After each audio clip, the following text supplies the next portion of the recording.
नमस्कार शेतकरी मित्रांनो, हे पहा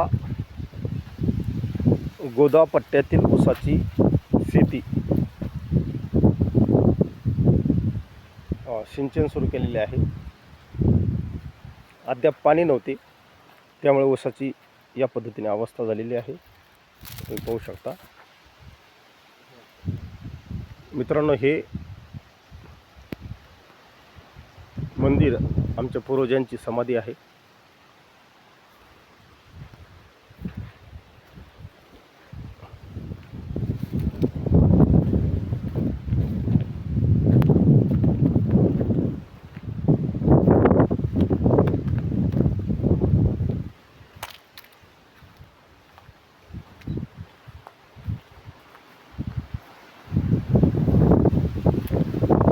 प्रचंड वाऱ्याचा वेग आहे. संपूर्ण वारे आपले तुम्ही पाहू शकता. पाऊस नसल्या कारणाने या ठिकाणी तणनाशक सुद्धा मारले नाही.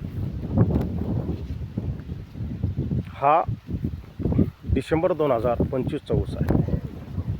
9 महिने झाले हा ऊस लावून. कारखान्याला किती जाईल मित्रांनो, हे तुम्हीच सांगा. वाटल्यास तुम्ही अवस्था आतमध्ये जाऊन आपण पाहू. अनेकांना विश्वास बसत नाही. कुठलाच खर्च केला नाही.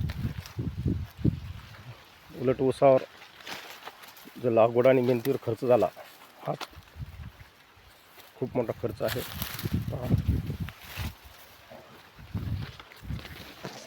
9 महिन्याचा ऊस तुम्ही पाहू शकता.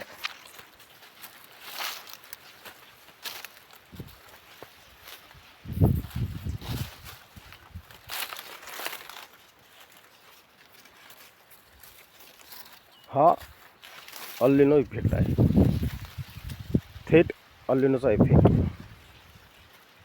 आमच्या मराठवाड्यावर जाणवत आहे. कुठे जाणवेल नाही जाणवेल, परंतु आमच्या दक्षिण मराठवाड्यातील गोदावरी नदीच्या दक्षिणेकडे अगदी कर्नाटक, विजापूर, अक्कलकोट, गाणगापूर, कलबुर्गी, इंटरनल कर्नाटक, कोस्टल कर्नाटक, छत्रपती संभाजीनगर दक्षिण, जालना दक्षिण, अहिल्यानगर पूर्व, सांगली सातारा पूर्व, पुणे पूर्व. पुणे पूर्वेचा भाग थोडासा बरा आहे मित्रांनो, परंतु नाशिक पूर्व, सोलापूर संपूर्ण, इंदापूर, मंगळवेढा, कोल्हापूर पूर्व, पंढरपूर फार भयानक अवस्था आहे. उगीच